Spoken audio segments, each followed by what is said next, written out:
आज के इस वीडियो में हम लोग देखने वाले हैं पाइथन के नेम स्पेसिंग और स्कोप के बारे में। बेसिकली नेम स्पेस होता क्या है और इसका यूज़ हम लोग किस लिए कर रहे हैं।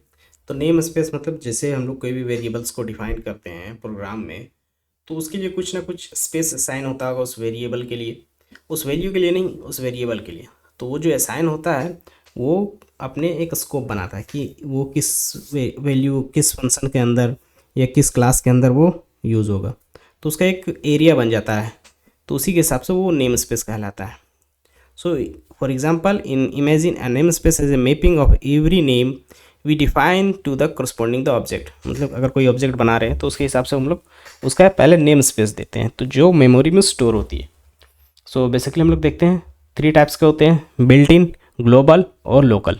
और एक सिंपली हम लोग नॉन लोकल करते हैं, जिसको हम लोग फंक्शन के अंदर फंक्शन यूज़ करते हैं। तो उसके अंदर जब फंक्शन होता है उसके वेरिएबल को जब अनदर इनर फंक्शन में कॉल करते हैं, तो वही फंक्शन जब आउटर फंक्शंस के वेरिएबल्स को हम लोग इनर फंक्शन में यूज़ करते हैं तो उसको इनक्लोजिंग कहते हैं। तो वो भी हम लोग देखेंगे।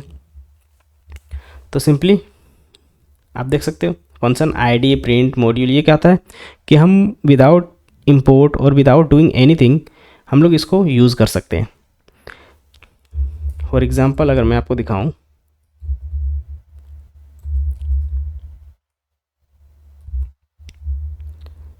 आप प्रिंट का यूज़ करोगे कहीं भी तो आप इजीली यूज़ कर सकते हो।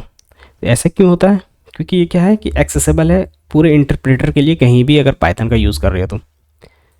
ओके,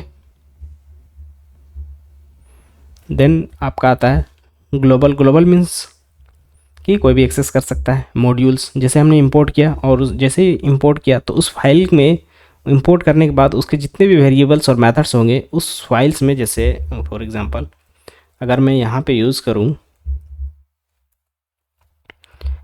np numpy का array np dot array n a pass कर दूँ, तो क्या ये रन होगा? नहीं। क्यों? क्योंकि हमने कभी भी यहाँ पे उसको डिफाइन ही नहीं किया है np को। तो क्या करना होगा? import np as np। तो जैसे इंपोर्ट करेंगे अब हम लोग क्या करेंगे, np के एरे को एक्सेस कर पाएंगे, मतलब उसके वेरिएबल्स को एक्सेस कर पाएंगे। तो आप इससे क्या समझे कि बेसिकली जैसे हम इसको इंपोर्ट करते हैं तो इसका एक स्कोप बन जाता है। तो ये कहाँ तक ये एक्सेसिबल है? ये बस इसी फाइल के लिए एक्सेसिबल है जहाँ तक ये इंपोर्ट है। तो ये उसका ग्लोबल हो गया। एंड लोकल क्या हो गया कि इसी फाइल के अंदर कुछ स्पेसिफिक फंक्शन डिफाइन कर देंगे, डेफ डेमो, और इसके अंदर एक वेरिएबल हम लोग डिफाइन करेंगे local. Local equal to 4 and print 4। तो जैसे आप ऐसा करोगे ना तो क्या होगा इसमें, डेमो, तो ये रन हो जाएगा और ये आपको 4 प्रिंट कर देगा। बट अगर मैं इस लोकल वेरिएबल को यहाँ एक्सेस ना करके इस फंक्शन के बाहर एक्सेस करूँ तो क्या होता है, मैं एक सेकंड में दिखाता हूँ। लोकल, और इसको हम लोग क्या करेंगे, प्रिंट कर देंगे। तो देखते हैं क्या होता है। ये सिंपली एक एरर आपको थ्रो करेगा जो होगा नेम एरर। ऐसा क्यों? क्योंकि नेम एरर इसलिए थ्रो कर रहा है क्योंकि ये लोकल में डिफाइन है, ना कि यहाँ पे इस फंक्शन के बाहर। तो जैसे ही फंक्शन के बाहर जाता है तो इसकी लाइफ साइकिल क्या होती है, ख़त्म हो जाती है। तो ये होता है लोकल वेरिएबल्स। तो आई होप आपको समझ में आएगा कि लोकल नेम स्पेस कहाँ पे होता है किसी भी फंक्शंस के अंदर। ग्लोबल क्या होता है, जितना वो मॉड्यूल इंपोर्ट है और जहाँ तक यूज़ हो रहा है वहीं तक। नेम स्पेस क्या है कि जो पूरे इंटरप्रेटर के लिए कहीं भी कैसे भी यूज़ करना हो फ्री ऑफ कॉस्ट। मतलब फ्री ऑफ कॉस्ट मीन्स आप उसे बिना इंपोर्ट किए कहीं भी यूज़ कर सकते हो। तो ये हो गया इसके name spacing. So I hope you understand. आप यहाँ पे कोड देख सकते हो, कोड भी रन कर सकते हो। तो ये होते हैं सिंपली नेम स्पेसिंग। और इसमें नेम स्पेस में एक चीज़ और है कि हम इसमें वेरिएबल के स्कोप को डिफाइन करते हैं।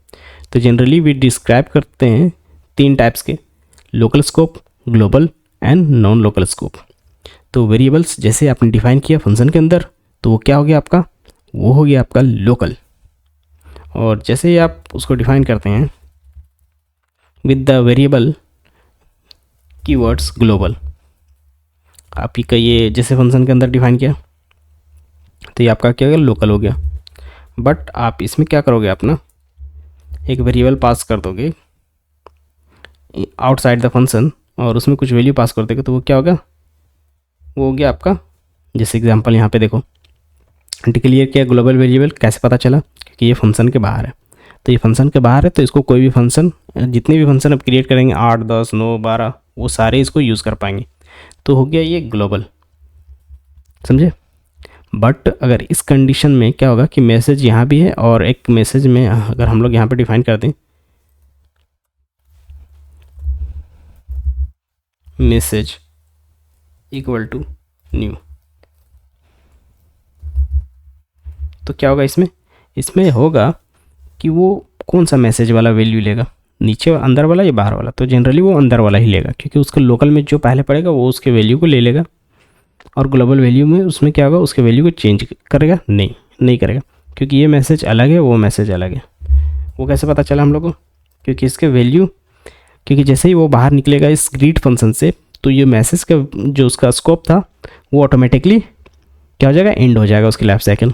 तो वो ऑटोमेटिकली ग्लोबल में चला जाएगा इन द सेंस कि वो ग्लोबल वाले वैल्यू को कभी रिफ़र ही नहीं करेगा, उसका एक अलग स्कोप है। क्योंकि क्या होती है, बाउंड्री बनी होती है मेमोरीज़ में, बाउंड्री इन द सेंस कि वो अलग है, ये मैसेज अलग है और वो मैसेज अलग है, बस नेमिंग सेम है बट दोनों का जो रेफरेंस अलग है, दोनों जहाँ पे स्टोर है वो अलग स्टोरेज में स्टोर है, मीन्स अलग उसके लिए स्पेस असाइन हुआ है दोनों के लिए।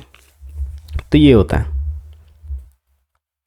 तो नॉन लोकल क्या होता है कि जैसे हम लोग आउटर फंक्शन और इनर फंक्शन होता है, तो जैसे हम लोग आउटर फंक्शन के मैसेज को इनर फंक्शन में कॉल करते हैं तो वही हमारा क्या होता है, नॉन लोकल होता है, समझे। बस इतना ही होता है आपका पाइथन का स्कोप एंड वेरिएबल्स और नेम स्पेस, और इसका एक प्रैक्टिकल वर्जन हम लोग देखेंगे आने वाली वीडियोस में। सो आई होप आपको ये वीडियो पसंद आया होगा, एंड फिर मिलते हैं हम लोग नेक्स्ट वीडियो में। Thank you.